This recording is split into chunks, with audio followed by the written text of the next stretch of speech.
Welcome to a very special Eye on You. Eye on You is produced by students from the University of Massachusetts Lowell in collaboration with LTC.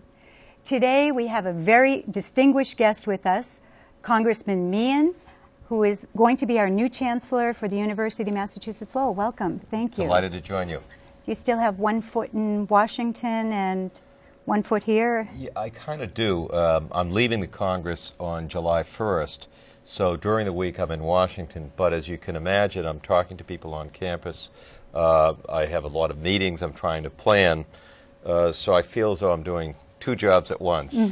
But I'm excited. You know, I loved my work in the Congress. I've been there for 14.5 years, and I'm finishing up some projects that are important to me. But on the other hand, I really believe strongly that the future of our region, the future of Massachusetts, is dependent on the success of the University of Massachusetts, and specifically the University of Massachusetts Lowell. So I'm excited about it. It's an enormous challenge, but I love the campus. I have a passion for it, and I think there's a lot of talent on the campus, so I'm looking forward to it, but I'm sort of in transition. We have a whole group of students here if you need any help moving into the Chancellor's office. And actually, I have, for interviewing today, we have Connor Baldwin and Michelle Bradley. Thank you for joining us. Thank you. And Michelle, they are both graduating, and they've both recently won awards.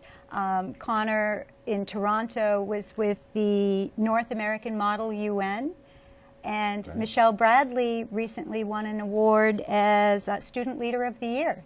So congratulations. Congratulations to both of you. That's great.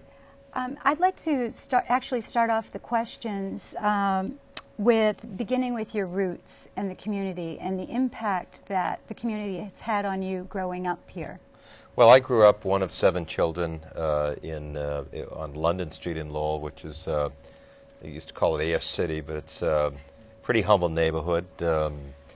You know, my father worked at the Lowell Sun for 43 years as a typesetter, punched a clock for 43 years. For a lot of years, he worked a second job at the Billerica House of Correction. I have 4 sisters, and I have 2 brothers growing up, and attended public schools in Lowell, a lot of public schools in Lowell. We never moved, but I attended a number of them, and attended the University of Massachusetts Lowell. When I got admitted to the university in 1974, it was the year that 2 campuses, Lowell State College and Lowell Technological Institute, were merging. And I was a president of student government in high school, and I didn't study quite as much as I should have. So I applied myself once I got to Lowell, because I knew that I probably wanted to go on and go to graduate school and potentially go to law school. So my years at Lowell were basically the foundation for me to achieve whatever I wanted to achieve in my life. I was able to go on and get a master's degree and get a law degree. I ran the State Securities and Corporations Division at 26 years old, the youngest person ever to have that position. I ran the Middlesex County District Attorney's Office. Middlesex County is the 9th largest county in the country, and you know, so I supervised a team of 85 lawyers, 160 people, and then get elected to Congress, and it's been a great experience. So I feel as though my basic foundation in life I got at the University of Massachusetts Lowell, and it has served me well. It has given me the tools that I've needed to accomplish whatever I wanted to. So I've worked in the community on economic development. I've worked with businesses in the region. I've worked in environmental issues in the region. We've been able to, over a period of the last 14 years, been able to preserve over 10,000 acres of open space. I wrote a law and passed a law to protect the natural ebb and flow of the Concord, Assabet, and Sudbury rivers. So I feel as though I know the region pretty well, and I'm excited to be coming back home and spending more time in Massachusetts rather than 5 days a week in Washington. That's terrific. Michelle? Okay, as you mentioned before, graduate from UMass Lowell, is there any moments or experiences that you recall on campus that really changed your life? Well, the whole experience changed my life. I mentioned that I was on campus when the 2 campuses merged, and I had technically been admitted to Lowell State College, and I took courses. Not all students did this. I took courses over at the North Campus, Kitson Hall. I took economics courses. Carol McDonough, who's still she's still here. I had her. You did. Well, I had her. She was the chair of the department at the time, and I took macro and microeconomics with her, and you know, it was kind of intimidating to go to the North Campus when really people weren't doing that. Take a course with the chair of the department. I did really well, and her courses really turned me on to economics. And you know, frankly, I don't think there's a time when I've been, you know, you have meetings. Bob Rice, a former labor secretary, nationally known economist, we would deal during the Clinton administration on deficit policies, investments.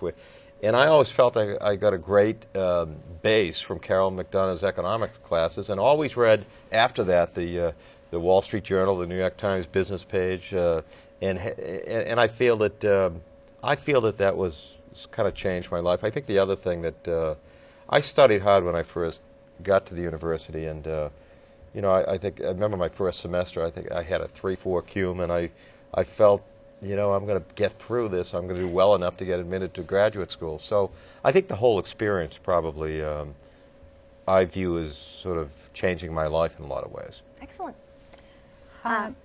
Go ahead, Michelle. Okay, another question I had is, as a UMass Lowell graduate, and Connor and myself are soon out the door, what would be some advice for seniors leaving the campus and heading out to the real world, I should say? I think work ethic is really important. You need to work hard. The other thing is, you know, people change jobs today on average 6 or 7 times. So you need to be committed really to lifetime learning. And, you know, I always say the young people that come in and work in my office, I always encourage them to get master's degrees, to get PhDs, or to get law degrees. I think you have to get an advanced degree today in order to be successful and achieve your full potential. But also, don't be afraid to change jobs. You know, when I first graduated from the university, I got a job as an administrative assistant to the mayor in Lowell, and I changed jobs and worked for a congressman a year later, and then I changed jobs and went to law school. I worked for a period of time at the State House. I then changed jobs. It's today, I think, getting a wide breadth of experience in different jobs. I think it's something I would recommend you not be afraid to change. We understand that you recently returned from a fact-finding mission in Iraq. Connor had a question for you. Yes. Well, as you know, Bush recently vetoed the Iraq spending bill that was presented. Yeah. He described the plan as a prescription for chaos and confusion. The vote to override the presidential veto failed, as many Republicans argued that the bill would create instability in the Middle East. Both parties are now working on a compromise to maybe get a bill that would pass all the way through Congress and the president.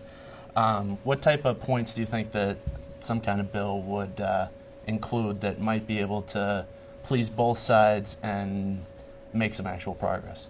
I think it's going to be difficult to do. Let me first of all say that when the Bush administration says that the bill that we passed would create chaos in Iraq and in the Middle East, our policy in Iraq has been a disaster for the United States. It's been a disaster for Iraq.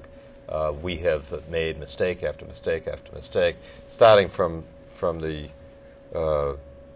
faulty intelligence to begin with. General Shinseki said it was going to take a few 100,000 troops to keep the peace. We didn't have a plan to keep the peace. Secretary Rumsfeld fired General Shinseki when he was right.